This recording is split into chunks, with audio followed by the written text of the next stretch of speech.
Hola, bienvenidos a mi taller. Yo soy Pedro Ruiz del Árbol, luthier de instrumentos clásicos de cuerdas frotadas especializado en violines y violonchelos. Me gustaría explicaros algunas consideraciones importantes respecto al trabajo de las clavijas para ajustarlos a nuestro instrumento. No es que el ajustar una clavija o trabajar una clavija sea complicado en sí mismo. Tienes que tener la herramienta adecuada, como por ejemplo es algún tipo de sacapuntas de clavijas con el que poder hacer la conificación y poder ajustarlo en el clavijero, que ha de tener a su vez forma cónica.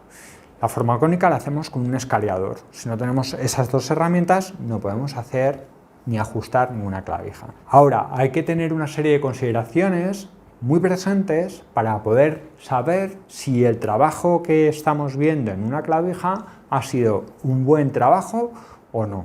Cuando vamos a ajustar una clavija, lo primero que tenemos que hacer es elegir la clavija o el tipo de clavijas que vamos a ajustar. Hay muchos tipos de clavijas, modelos suizos, franceses, de corazón, ingleses, bueno, hay muchos tipos. Ahora, lo que sí es importante ya no es el modelo o el aspecto de la clavija, lo que es importante de las clavijas es su grosor, ¿vale? ¿Por qué es importante? Porque necesitamos comprobar que cuando vamos a colocar la clavija tenemos suficiente madera como para trabajar con ella, porque si intentamos ajustar una clavija que es muy fina, se nos va a ir muy desde el principio y luego cuando empecemos a trabajarla, es decir, a quitar madera, nos vamos a quedar sin clavija y esa no es la idea. Lo primero que haremos será limpiar deformaciones en la madera debidas a la clavija antigua o al mal trabajo de la clavija antigua. Para ello utilizaremos el escariador, pero el escariador no vamos a usar el giro en el sentido de las agujas del reloj, porque entonces quitaríamos madera. Lo que vamos a hacer es en el sentido contrario de las agujas del reloj, con la idea de así poder redondear esa conificación para poder eliminar cualquier tipo de deformación de la madera producto de la clavija antigua. Tendrá que ser el luthier el que determine si hace falta quitar madera o no es necesario. Una vez ya hemos acabado con el escariador, tendremos que empezar a quitar madera y a trabajar la clavija con el sacapuntas. Los sacapuntas son harto sencillos, son un sacapuntas y punto. No tienen más misterio. Tú vas ajustando la cantidad de madera que vas a querer quitar con cada vuelta y dónde vas a querer quitar esa madera.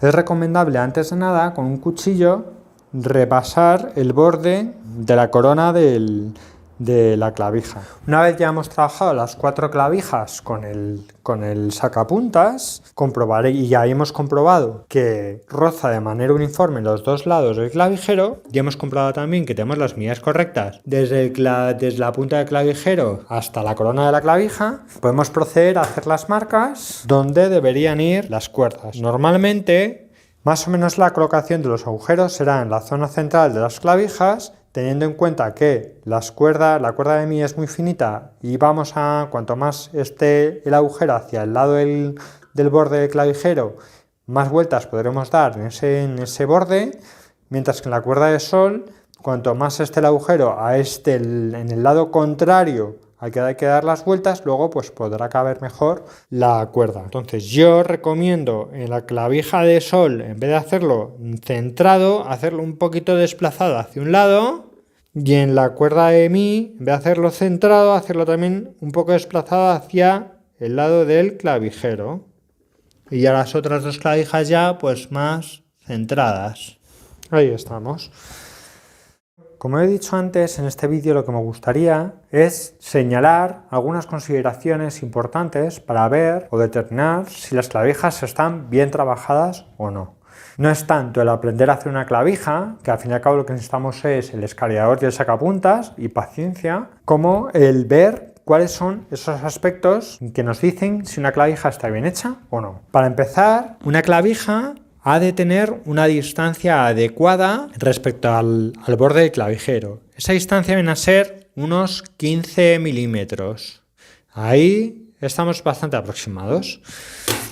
Después, la clavija se tiene que poder mover con libertad y a la vez poder endurecerse. Lo más importante ahí es que cuando yo giro la clavija, Los dos bordes del clavijero están en contacto con la clavija. Ahí se puede apreciar bien cómo los dos, como nos está marcando, los dos contactos del borde del clavijero.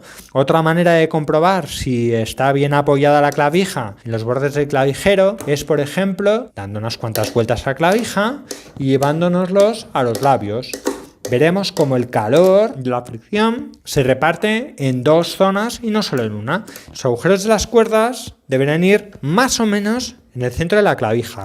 Otro aspecto importante de cara al trabajo de las clavijas: cuando vemos el borde del agujero de la cuerda, tenemos que ver que está rebajado, como está en este caso. ¿Veis? Se ve bien, se aprecia bien, como ahí están rebajados los agujeros por los dos lados. ¿Por qué? Porque si no están rebajados, nos vamos a encontrar con clavijas que tienen aristas en la madera que pueden dañar el clavijero por un lado o cortar la cuerda por otro.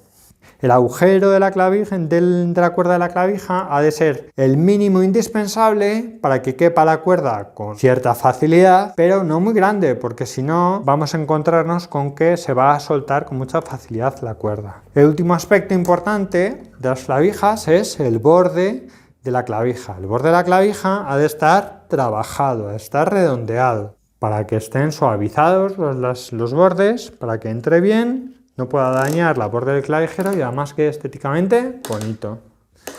Y hasta ahí las consideraciones que son importantes respecto a las clavijas.